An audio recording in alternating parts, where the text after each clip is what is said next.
Bonjour à tous. Nous avons le temps. Nous avons tout le temps. Et en fin de compte, on repousse toujours à plus tard quelque chose que nous devrions faire sur le moment même. Et cela est particulièrement vrai dans nos choix de vie, de suivre ou pas la volonté de Dieu dans notre vie, d'accepter ou non l'amour de Dieu et son salut pour chacun de nous. Nous avons le temps, on est jeune, nous avons le temps, nous commençons juste notre vie professionnelle ou notre vie sentimentale. Alors, Seigneur, on a encore le temps, plus tard.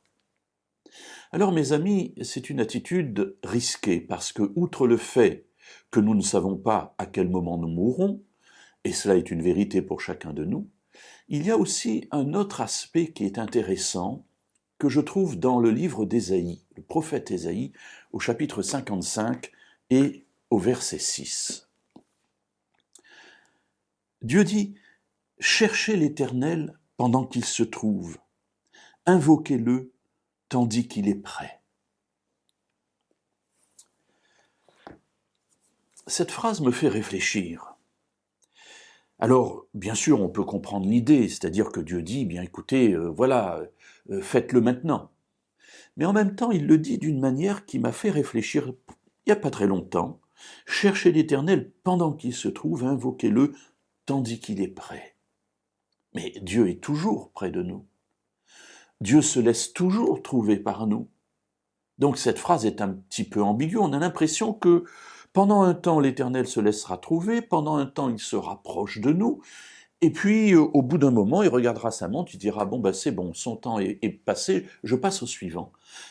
Mes amis, ce n'est pas ainsi que la Bible nous présente l'amour de Dieu, sa sollicitude et toutes les attentions qu'il développe à notre endroit pour que nous choisissions de vivre avec lui et que nous soyons sauvés.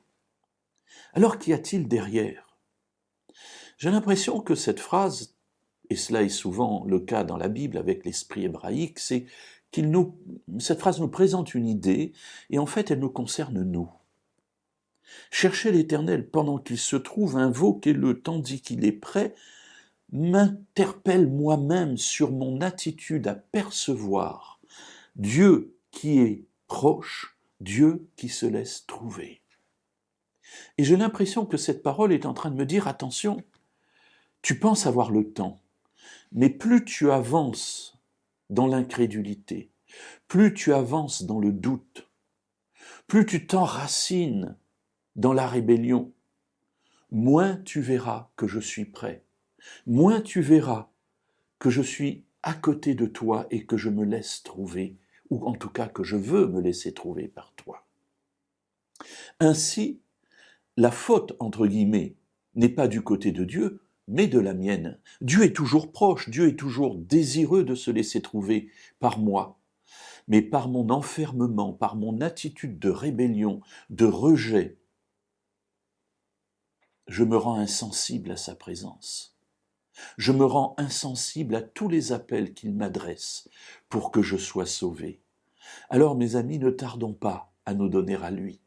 Ne tardons pas, non pas parce que lui partira, mais parce qu'à un moment donné, mon cœur sera tellement fermé que je n'aurai même plus la conscience de son amour pour moi.